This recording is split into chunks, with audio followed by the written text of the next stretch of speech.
Proposta pedagógica da educação infantil do município de Bauru. Parte 1. Fundamentos teóricos. Páginas 87 a 92. Relações entre desenvolvimento, ensino e aprendizagem. Ao defender a pertinência do conhecimento científico na educação infantil e propor como objetivos para a prática pedagógica a formação das bases para o desenvolvimento do pensamento teórico e do autodomínio da conduta, estamos supondo uma determinada relação entre os processos de ensino e desenvolvimento infantil. O ensino é, por nós, compreendido como fonte de desenvolvimento, uma vez que a formação de novas capacidades no psiquismo depende das mediações que serão oportunizadas à criança. Vygotsky dedicou-se a analisar as relações entre ensino, aprendizagem e desenvolvimento, tomando como ponto de partida uma revisão crítica das formulações teóricas existentes na sua época. De acordo com o autor, a explicação mais difundida para a relação entre aprendizagem e desenvolvimento considera esses dois processos como independentes entre si. O desenvolvimento é visto como um processo de maturação, sujeitos às leis naturais. A aprendizagem, por sua vez, aproveita as oportunidades criadas pelo processo de desenvolvimento. Nessa concepção, que foi objeto de crítica por parte de Vygotsky, considera-se que é o desenvolvimento que determina o que as crianças estão aptas ou não a aprender, ou seja, a aprendizagem depende do desenvolvimento para essa teoria. O desenvolvimento cria as potencialidades e a aprendizagem se realiza. Piaget pode ser considerado um representante dessa concepção na medida em que se considera que o indicador do nível do pensamento infantil não é o que a criança sabe ou que ela é capaz de aprender, mas a maneira como essa criança pensa em um campo onde ela não tem nenhum conhecimento. Vygotsky esclarece que é por essa razão que Piaget, em suas pesquisas, evita fazer perguntas à criança sobre temas a respeito dos quais ela já possa ter adquirido algum conhecimento. Na visão do pesquisador suíço, se fizéssemos esse tipo de pergunta à criança, estaríamos obtendo não resultados do pensamento, mas resultados do conhecimento. Piaget, evidentemente, não considerava a transmissão dos conteúdos da cultura, aprendizagem, conhecimento, mas elegem como esse objeto de análise o desenvolvimento espontâneo do pensamento da criança, ou seja, as tendências do pensamento da criança em sua forma pura, independente dos conhecimentos a ela transmitidos. Podemos notar, portanto, que, embora Vygotsky considerasse Piaget um eminente pesquisador cujas contribuições para a psicologia da infância são inestimáveis, não compartilhava de sua concepção de desenvolvimento infantil e da forma como esse pesquisador abordou as relações entre aprendizagem e desenvolvimento, e entre conhecimento e pensamento. Adotando essa concepção, seria possível uma diferenciação entre o que é produto do desenvolvimento e o que é produto do ensino. Certas habilidades do pensamento, forma do pensamento, seriam resultantes do processo de desenvolvimento, enquanto conhecimentos e hábitos sociais, conteúdo do pensamento, seriam transmitidos pelo ensino. O professor que se orienta por essa concepção se pergunta se a criança já atingiu determinado nível de desenvolvimento, isto é, se já desenvolveu determinadas funções psíquicas e habilidades do pensamento, que a permite começar a aprender um determinado conteúdo. Quando novas potencialidades do pensamento surgem, serão possíveis também outras aprendizagens. Para Vygotsky, essa concepção capta um aspecto fundamental da relação entre aprendizagem e desenvolvimento, que se refere à dependência da primeira em relação ao segundo. É fato que a aprendizagem depende do desenvolvimento. Isso significa afirmar que a aprendizagem se encontra indiscutivelmente na dependência de certos ciclos de desenvolvimento já percorridos. Não se pode ensinar equações matemáticas na idade pré-escolar, pois essa aprendizagem requer certo grau de maturidade de funções psíquicas ainda não acessíveis nesse período de desenvolvimento. Tudo, para o autor, essa dependência da aprendizagem em relação ao desenvolvimento não é principal, mas subordinada. Se é verdade que a aprendizagem depende do desenvolvimento, mais importante é compreender a relação inversa. O desenvolvimento depende do processo de ensino-aprendizagem. O ensino, como processo que se realiza no plano interpsíquico, produz desenvolvimento, ou seja, engendra conquistas no plano intrapsíquico. E no contexto das análises sobre a relação entre aprendizagem e desenvolvimento, que Vygotsky formula o conceito de zona de desenvolvimento próximo. Essa talvez seja a proposição mais conhecida de Vygotsky, mas Chaikin, 2011, assevera que o significado desse conceito é mais bem elaborado e consistente do que tem sido comumente difundido. É preciso que avancemos no entendimento da zona de desenvolvimento próximo como conceito científico.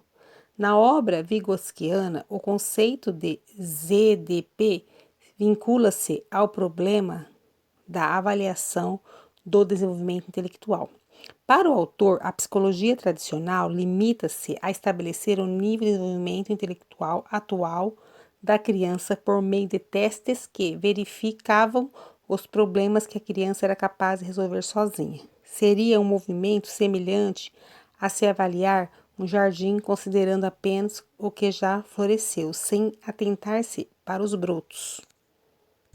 Na análise de Vygotsky 2001, o psicólogo professor que avalia o estado do desenvolvimento da criança não deve levar em conta somente as funções já desenvolvidas, mas também aquelas em processo de desenvolvimento. Para identificar as funções psíquicas que estão iniciando seu ciclo de desenvolvimento, Vygotsky defendia ser necessário um novo procedimento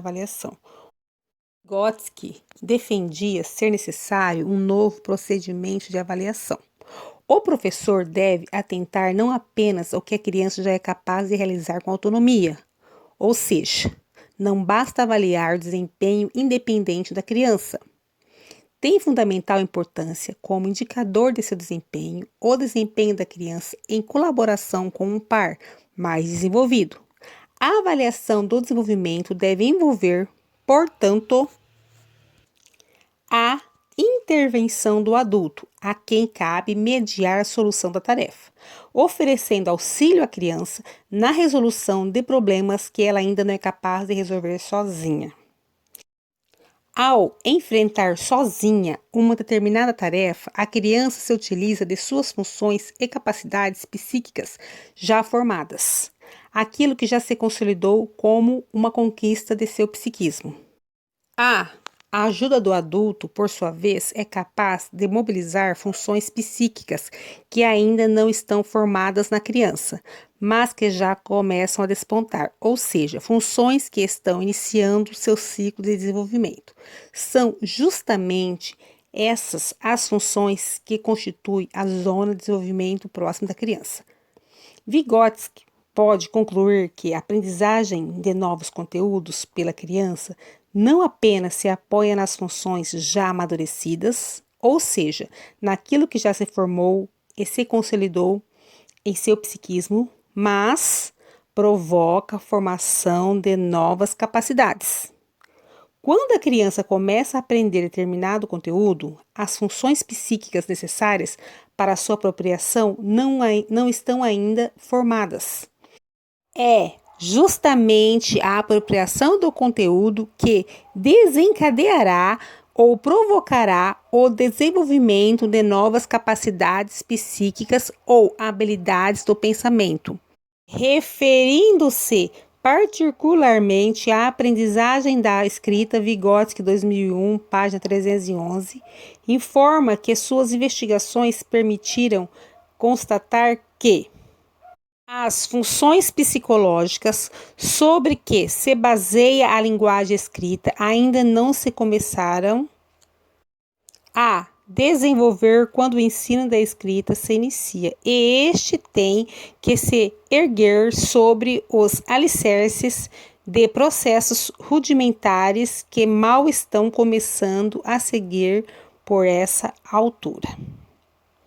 Isso significa que o ensino e a aprendizagem orientam e estimulam processos de desenvolvimento na criança.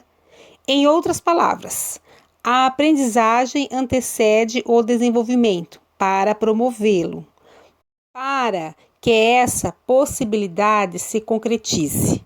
O ensino não pode se limitar a executar as funções psíquicas já formadas, desenvolvimento real ou atual.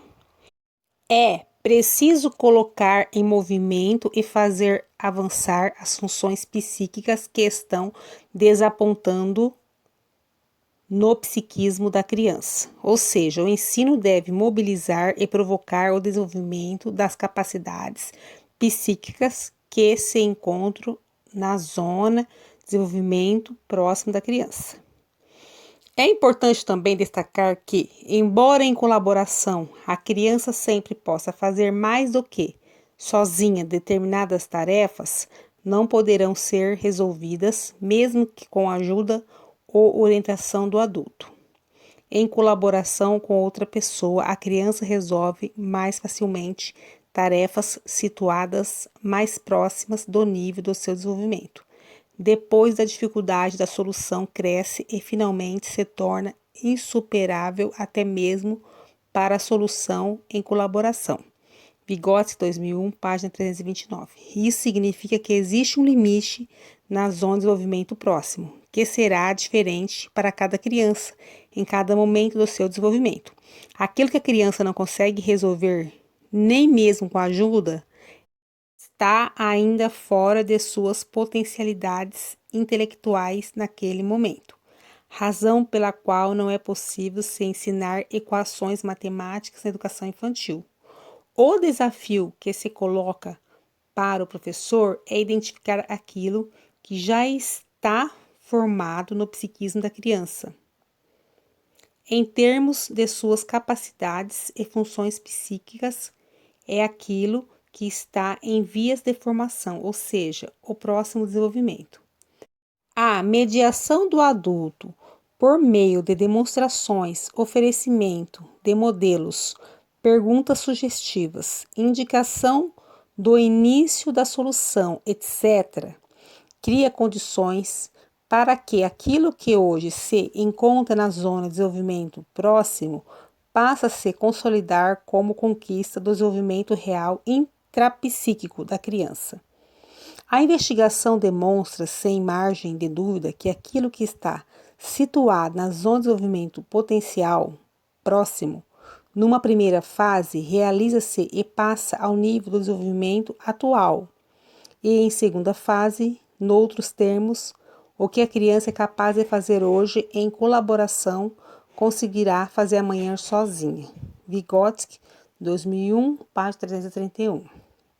Vale notar, como explica Prestes, 2010, página 173, que é a característica essencial da zona de desenvolvimento próximo ou iminente, conforme tradução proposta pela autora, é a das mais possibilidades de desenvolvimento, pois se a criança não tiver a possibilidade de contar com a colaboração de outra pessoa em determinados períodos de sua vida, poderá não amadurecer certas funções intelectuais e, mesmo tendo essa pessoa, isso não garante por si só o seu amadurecimento. A mediação qualificada de um par mais desenvolvido se mostra, portanto, fundamental. Atenção! Zona de desenvolvimento próximo é um conceito que se refere às possibilidades de desenvolvimento psíquico da criança. Nesse sentido, Chaikin, 2011, salienta que o conceito não diz respeito à aprendizagem, mas ao desenvolvimento. O ensino se incide sobre a zona de desenvolvimento próximo, não é aquele que simplesmente apresenta à criança novas informações ou conhecimentos que ela desconhecia anteriormente. Nem toda aprendizagem provoca desenvolvimento. O que Vygotsky tenta nos dizer é justamente que determinadas aprendizagens apenas exercitam aquilo que já está formado na criança. Somente agimos sobre a zona de desenvolvimento próximo, provocando desenvolvimento psíquico quando transmitimos à criança conhecimentos cuja complexidade demanda capacidades e processos de pensamento ainda não formados em seu psiquismo. Para isso, precisamos estruturar, organizar e mediar sua atividade, de forma que, ao se relacionar com o conteúdo de ensino e dele se apropriar, novas capacidades e funções psíquicas possam se formar.